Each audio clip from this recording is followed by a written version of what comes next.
all these insurance guys tell you you're covered, but you're not covered. Selling insurance is what we do, but we're a technology company. Everything I built to sell. Hopefully you never have to use it. And if you're not covered properly, the consequences could be. Welcome back to the Exit Rich podcast. I'm sitting here with Jimmy Loomis from the Loomis company. What Jimmy does, and I consider him a friend now, people don't realize if you don't have the proper insurance when you're going to sell your company, you're up shit's creek, and that's a whole nother conversation. So Jimmy actually came in, audited all of our stuff, saw we didn't have the proper insurance, and how it came about was we were actually selling one of our companies and we didn't have the right insurance. So we actually called Jimmy. I forget how he got introduced to you about 2 years ago. Nadine. Through Nadine, that's right. Shout out to Nadine. Shout out to Nadine, who's been a great friend to me from Rob's Towing. If you don't know Nadine, she's probably one of the brightest women operators you'll ever meet. And she's so under the radar. Like, she's not on social media. No. And Nadine's one of, if you go get Nadine, I've always said, man, if you're ever done with Rob, call me. I don't believe in remote working, but I would let Nadine work remotely. She's a beast, right? So Jimmy, why don't you tell everybody who you are, and then we're going to talk about what you do and how you help businesses, because that's primarily what your forte is, even though you guys do a lot of P&C work, but you are specifically helping a lot of business owners protect themselves. Absolutely. Yeah, so why don't you tell everybody who you are with us? So Jimmy Loomis, I'm the Chief Operating Officer of the Loomis Company. Loomis Company was founded in 1955 by my grandfather. Today we're a little over 300 employees, a couple different offices across the country. And like you said, half of our business is the commercial, residential, personal lines, property and casualty part of it. And then also the other part of our business, which makes us a little unique, is we're a third-party administrator. So we pay health insurance claims, for self-funded health plans. We're going to talk about that self-funded plan today. Absolutely. We do a lot of back room work for some larger benefit carriers where we're just a white label back room work.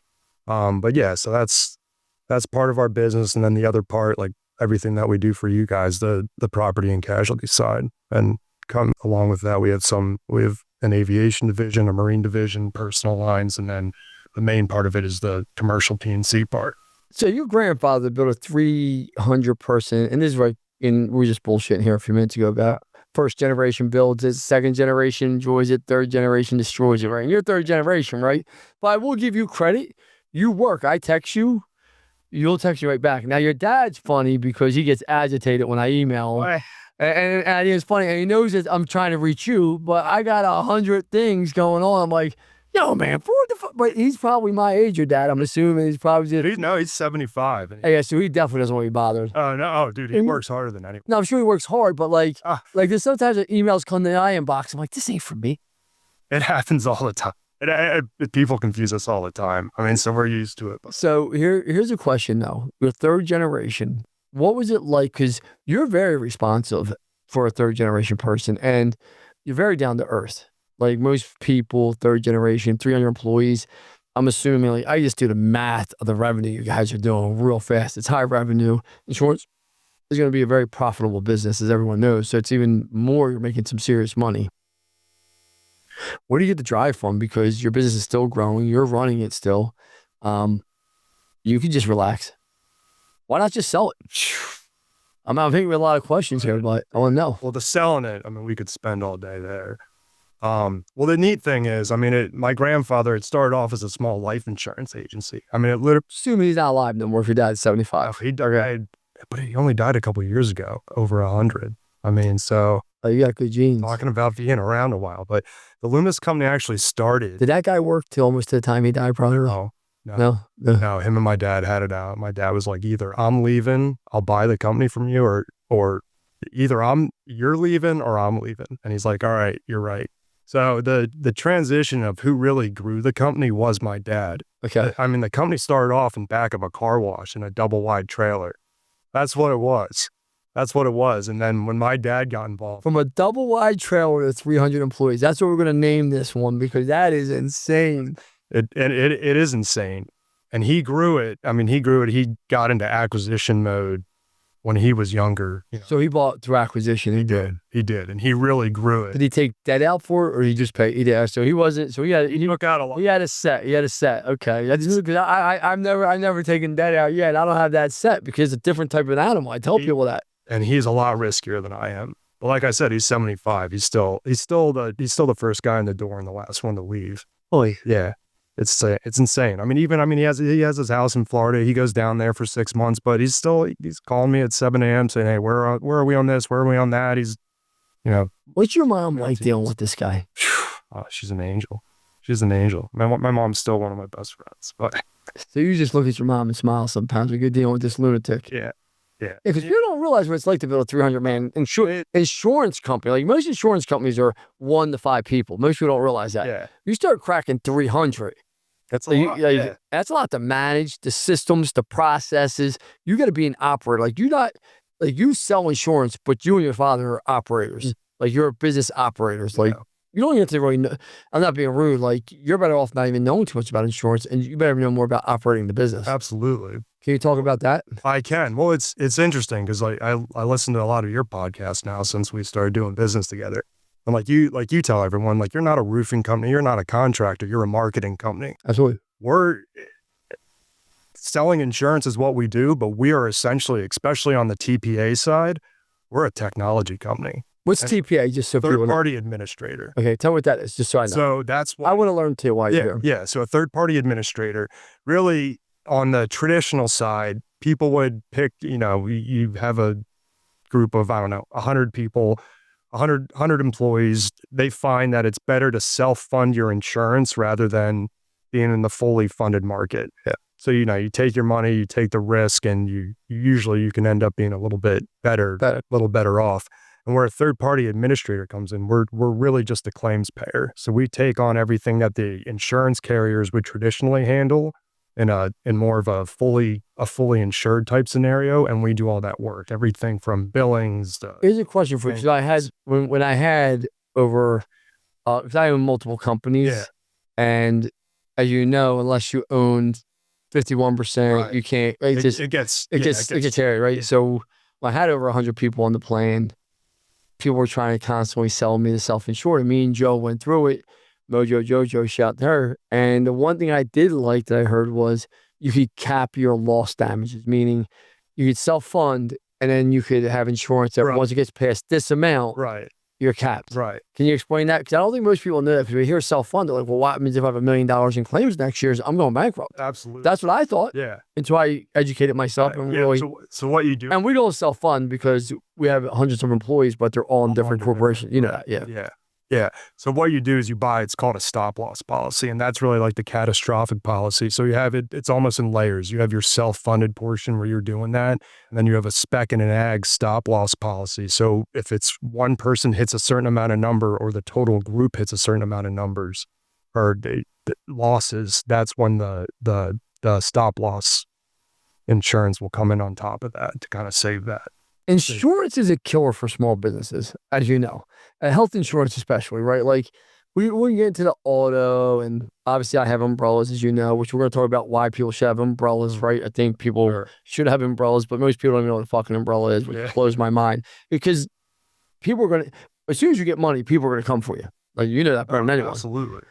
And nobody likes to pay insurance until you need insurance. You're absolutely right. But health insurance is a funny thing, right? Like you don't have many options here or across the country in all my locations, that's the nice part about dealing with you. I hate to say this, it's a one-stop shop for us. I can be anywhere and find out get a good plan, right? Sure. And get real pricing. But health insurance has gotten outrageously expensive, to where it drains people.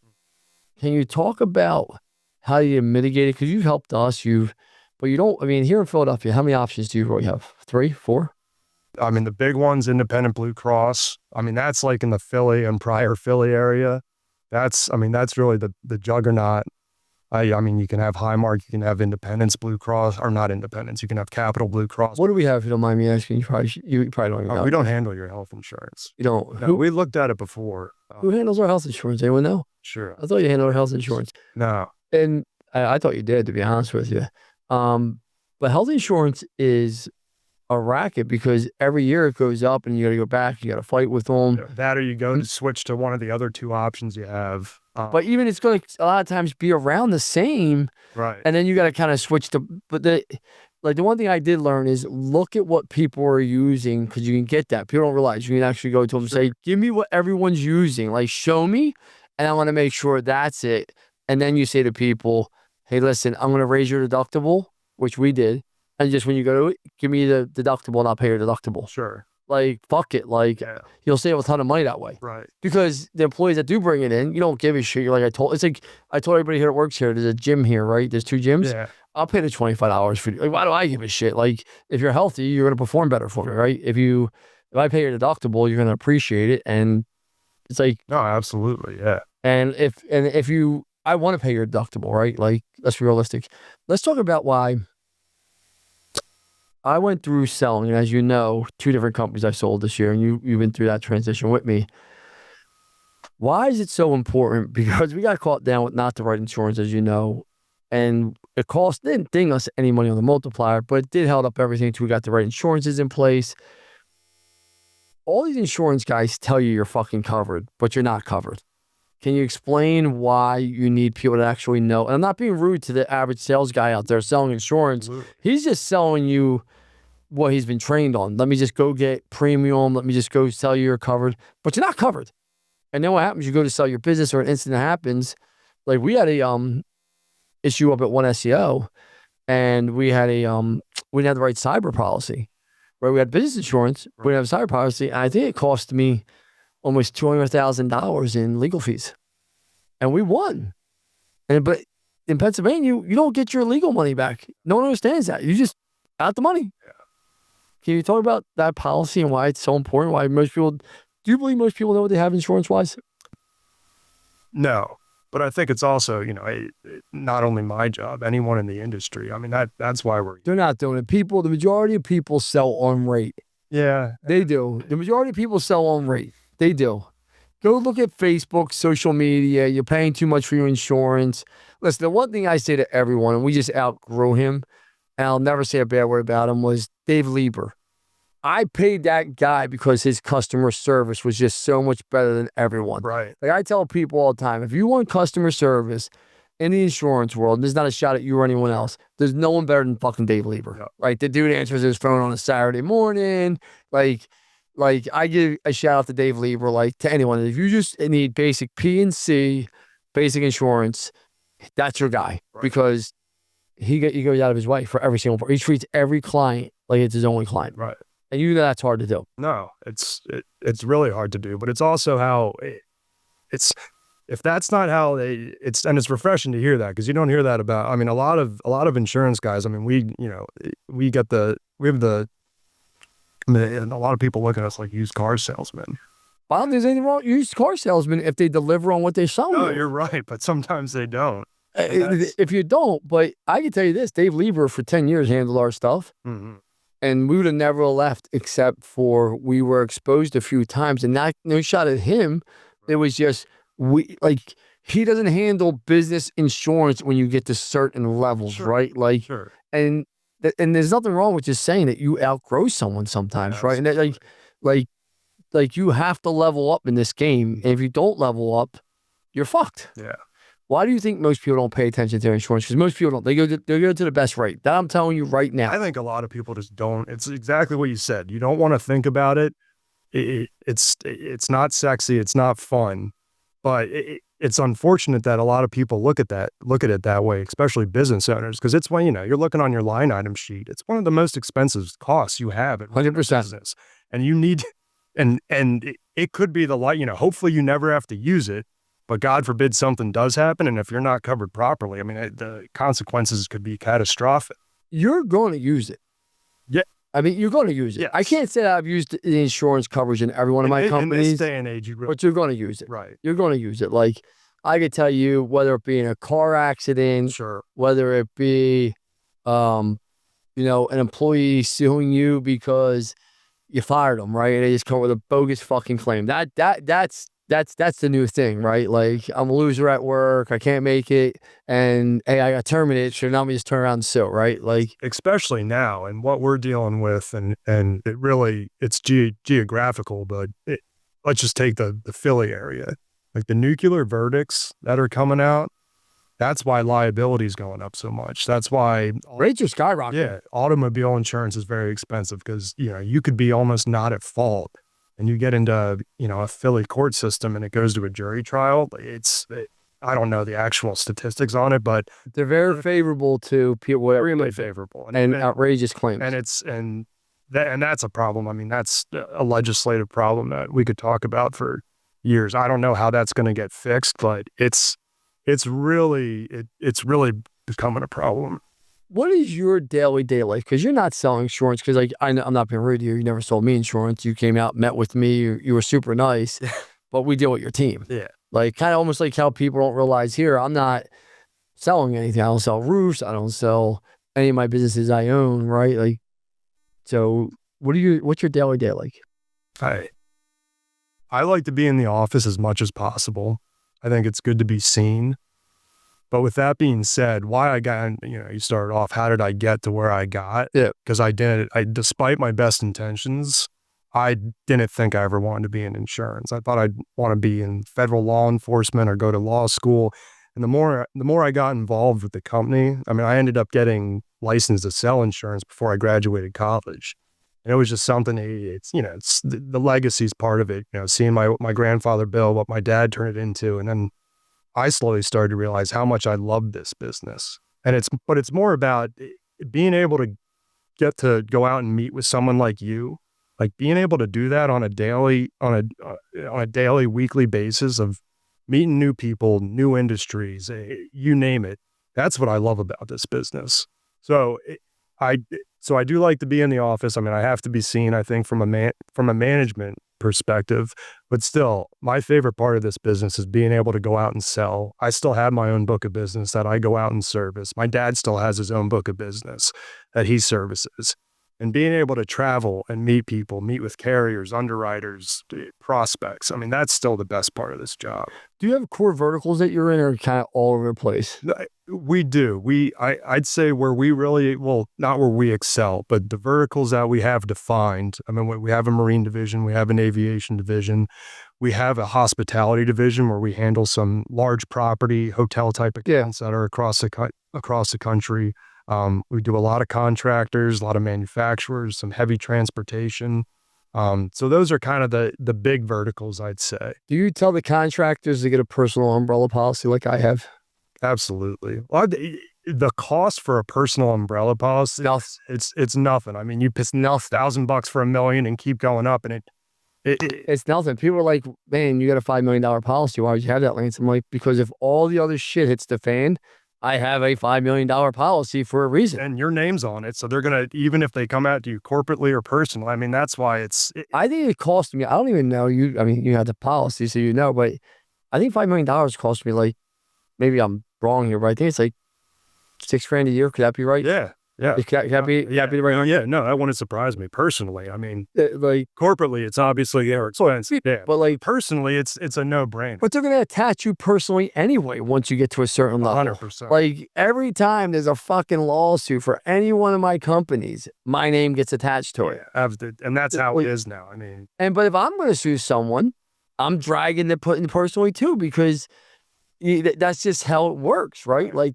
you get to certain levels and like people go say, I want to go after you personally too, because it just puts you into a corner more. Yeah, and that's the other problem. I mean, you have lawyers now. I mean, they're not idiots, and I think they're idiots, but that's a whole nother conversation I feel about lawyers too. So, but they like going after the people with deep pockets, and they're going to find it somehow. So that's why, again, insurance is another mechanism to help protect you. It's funny you say that because of what percentage of your claims do you think even go to trial? Hey everyone, thank you for joining us today. I want to give a quick shout out to our sponsors, Service Titan and Rilla, our technology of choice to helping us scale and grow our business and making sure all of our viewers have the technology to scale their business so when they want to sell it, they're able to. Trial, not arbitration, not mediation, trial? Probably very few, I'd say. And Less than 1%? I don't know. It's so tough to put a number on. I'd be willing to bet it's less than 1%. I was with my good friend It might be. Mike Sale the other day, and we were just talking, and he's probably the best PI lawyer in all Bucks County. He's he's the biggest, he's the largest. I call him Starbucks, but it's Crisco and Sale, it's probably the best PI law firm by far in Bucks County. That's who I would use if I got hurt, right? Right. And not just he's my friend, but he also tells you the truth of what's going to happen to the outcome of the case. I've seen him, I've referred people to him, right? And I said, Mike, how many people go to trial? Because he's a good lawyer. I said, how many times here do you got to go and you can't handle the truth type shit, right? And he's like, man, we might go 1% at a time. 1%. And I think about all the times I've been in business for 15 years, 17 years, 18 years now. And listen, in real world, people don't want to hear it. In the real world, you know this, when you own businesses for a long amount of time, you're going to get sued. You're going to have lawsuits. Absolutely. Guess how many times I've actually ever been to trial? 0. There you go. Yeah. Actually, it's not true. One time we had a deadbeat, Tommy Up. This guy was a deadbeat, and he was in one of our buildings, and we had to sue him to get out, like down on Frankfurt Ave. And me and my partner Sam sued him. The lawyers messed up on the paperwork, on the lease, everything prior. Then we hired another lawyer. We're down in federal court. We went to court 1, 2, 3, maybe on the 4th time. And the judge finally ruled where we went. It was a judge trial. And the judge like, all right, yeah, dude, like, you got to go immediately. That's the only time I've ever been to trial in 17 years. There was a deadbeat that knew how to beat the system to stay inside my building. You get a lot of that. But you bring up a good point. And this is the other, when looking at insurance, it's not always about price. Because you pay for what you get. So you're paying with a good carrier. These good carriers, their actuarials are so good at calculating that stuff, and the law firms that they have involved are so good because that's literally all they do every day. So when they come involved, I mean, they're so good at calculating, they're going to know, like, listen, we can settle it, which a lot of times people don't like to settle. But on the other side, if this does go to trial, the chances of you losing this and it escalating from the settling amount to what the potential could be, I mean, could be. Everything settles for a reason. I mean, listen, they'll ask you, are you okay with settling this? Will you take it to trial? You have the right to say take it to trial, but then you know what happens. They're going to drop you. They're going to drop you right away because you just took all their legal fees up. I mean, you know how this goes. They're going to say, wait, we could have settled this for, say, 20, 30 grand. Yeah. I'm going to spend 20, 30 grand just in depositions. Yeah, at least. I mean, that's what I'm saying. So they're pissed now. And what happens when you go renew, they just drop you. Yeah. And then now you got to go shop new insurances and lower the rates on that and see if that wasn't worth just eating your... Here's a question for you. How do the people feel about you that work for you, would you say, being third generation? Because there has to be a little bit of, this is fucking Poppy's son here. Yeah, no, there definitely is. I mean, the people we have, I mean, our average tenure is over 20 years. I hope they look at it because I look up to all of them. I still look at myself. I mean, they used to see me running around the office as a little kid, and I still. So I asked a question. Yeah, no, but I like to think that I still come in with that attitude that I don't want anyone to think I was ever given anything. I've tried my best to earn their respect, and because I respect the hell out of them. I never want to be, you see the stereotypical, the owner's son being a dick or something like that. That's not. Well, you're definitely not that. You're a nice guy. I'll give you that. Listen, you were definitely handpicked for the role, right? You had to, listen, my sons are going to have the front row seat to any bit, right? As long as they do the right things. Right. There's a lot of sons that do the wrong shit. Yeah. And their dads look at them and they're like, what the fuck are you doing here? Like this shouldn't be that difficult. Like you're born on second base or third base, whatever you want to call it, right? Yeah. We should be able to bring this home together, son. It seems like you said, I'm going to maximize my opportunity and I'm going to do because you're very humble. You're very nice. I've never seen you be rude when I've been around you. I've never seen you try to pat your chest or you're just a nice guy to everyone. And I think it goes back to my how I was raised. I mean, my parents, even though I grew up very fortunate, they taught me to be humble, and it's something I'm trying to install. My kids are only 3 and 2, but I want to raise my children the way I was raised because that's exactly What's your dad like? Because if you're a beast at work, you're normally a beast at home. With certain things, tell me what your dad was Dude, like. I think he liked to be a beast, but he was a softie. I think I remember you.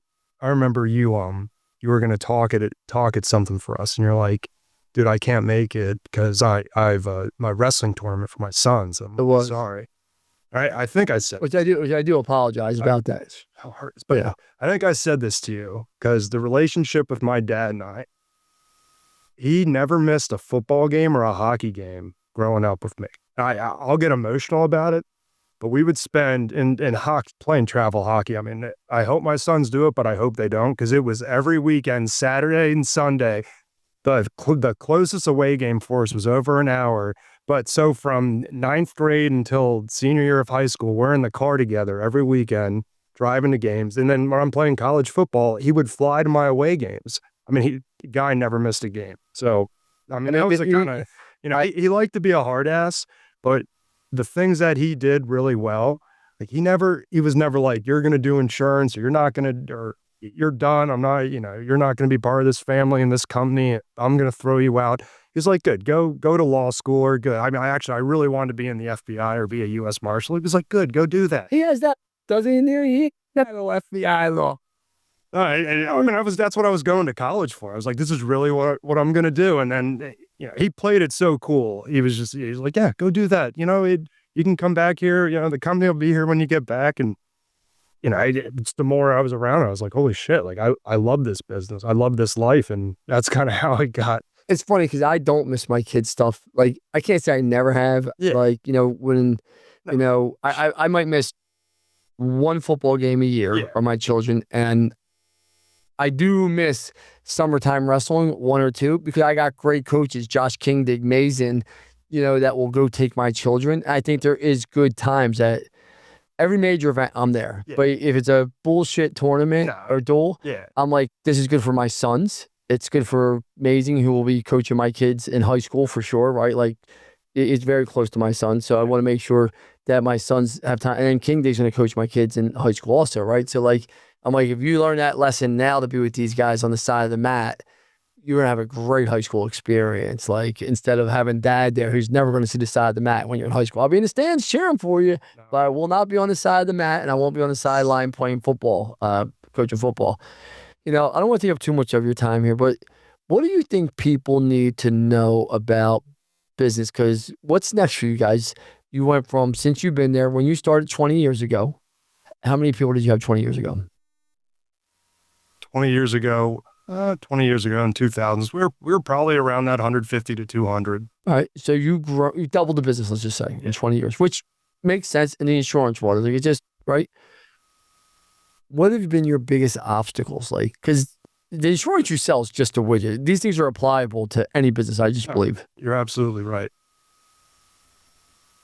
The insurance industry for the last couple of years has been going through the brokerage side, not the carrier side, but you are seeing this attrition and roll-ups and PE behind.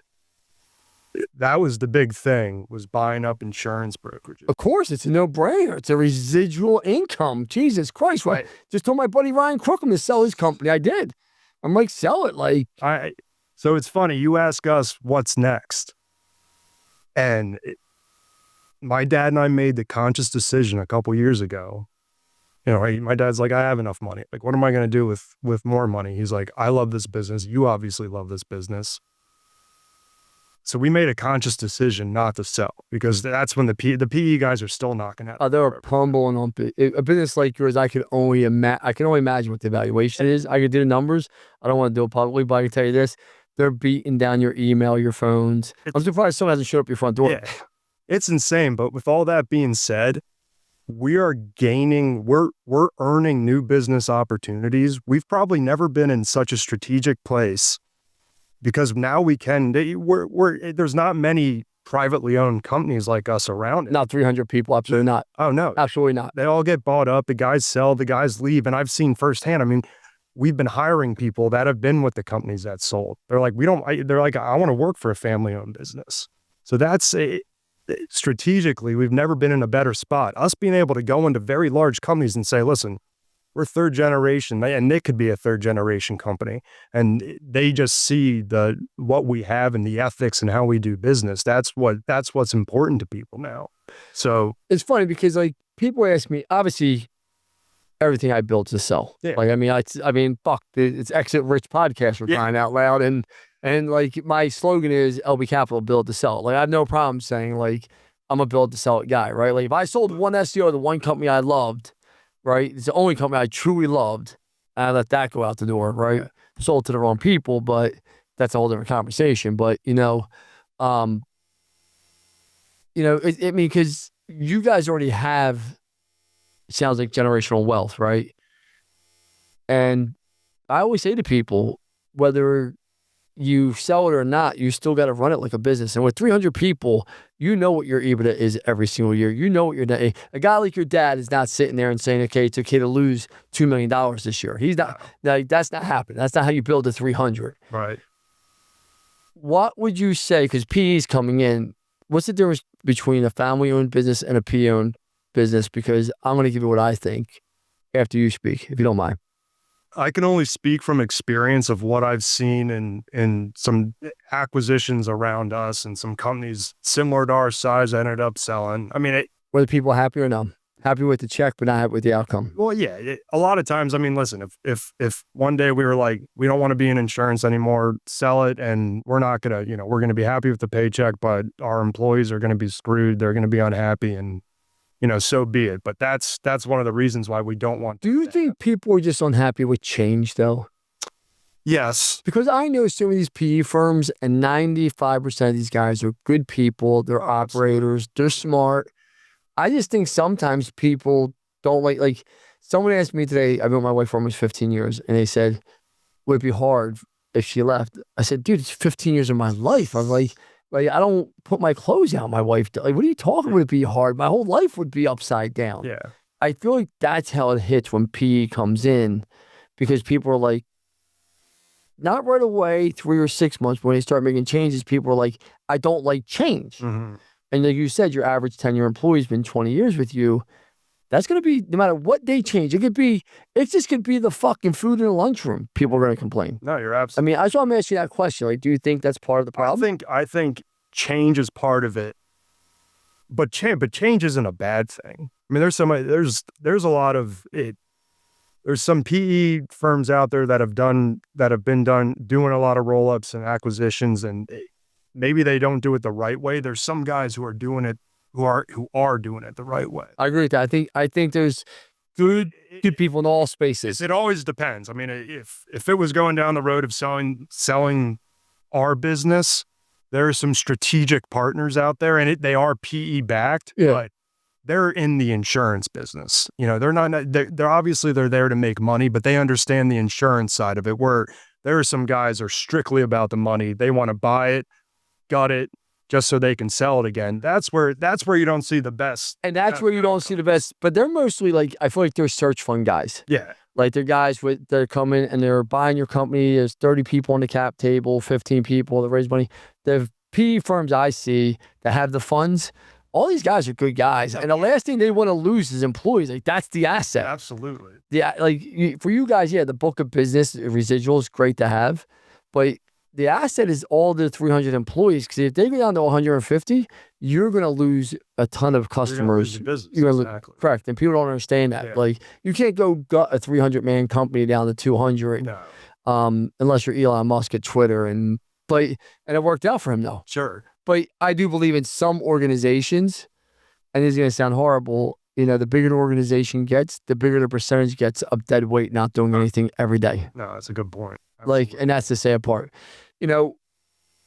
How has being a father changed your life now? Because how old are you, if you don't mind me asking? 37. 37? So you're still a kid. My son's age. My son's 35. You had kids at 34, 35. Yep. How has that changed your work-life balance, the whole thing, being a father? Does it make you realize now how much your father truly loved you now that you have children? I don't think you'll ever understand how much a parent loves someone. Like my wife's dad always said, now you know how much I love you once you gave birth to LJ. Yeah. And I thought about it. I'm like, Yeah, your dad loved you so much. It must be an amazing feeling. I'm like, how's it for you to be a father It's now? amazing. It's amazing. I mean, now it's like an outlet, when I was younger, it used to be, all right, let's go get a happy hour. Let's go do this. Let's go do this after work. Like when I'm ready to check out, I want to go home and just see these two little maniacs running at me yelling daddy. I mean, it's the best part of my day. And it is. I mean, and my wife still works full time, and Does you work at Loomis? no, she works for Morgan Stanley, but Yeah, that's funny. I'd love to be a fly on that dinner table. yeah, and I mean, she's brilliant, very smart, but she gets to work from home. So she gets to see the kids a lot. When I'm traveling, I love being able to get home. I want to get home for bedtime. I like being there in the mornings when they get up. I mean, it really is. I mean, that's the brightest part of my day. Like I could be having the most shit day ever and get home to them, and it's the best release anyone could ever have. No doubt. Gives you clarity. So I got to ask this question that you brought up. Does your wife sell insurance for Morgan Stanley? No. Okay. No, she's Okay, I was just asking because I'm like, now that would be a comical. That's why I started laughing. So I'm like, this dude has a wife that sells insurance for Morgan. no. I'm like, I just love to hear that. Yeah. Hey, look at my numbers this month, Jimbo. You'd be like, holy shit. Last question here for you. What would you say to somebody out there listening to this and they're a contractor and they're not sure if they're overpaying insurance, underpaying, if they're covered right? Like the first thing I did was I asked for recommendations from 3 people, which I'm a very network guy, right? Sure. Like follow success, it leaves clues. Rob's telling, I'm friends with Rob. Nadine, I knew was a beast. I literally reached out to Nadine and said, who the hell does all your business insurance? Because at the time, I think Rob's was about the size I was at that time, right? And I thought it was very similar. So I was like, who does it? They referred me to you. And it's been great ever since, right? And that's not a shot at my last guy. Like I told you, I was good friends with him when I met you. I was like, his customer service is great. We just have businesses in different states. As things growing, we need someone that can handle all the fucking different components of what goes on. Because different states have different rules. Oh, yeah. And when you go operate a business in California, like I tell people, go operate a business in California, Russia, right? That thing, it'd be easier to run a business in Pakistan. Honestly, like You're not kidding. seriously, I'm not being rude. No, And I have businesses in California. I know. And yeah. So, so what would you say to that person, that contractor has no clue what they're doing about their insurance? Because it's the most important thing you do need.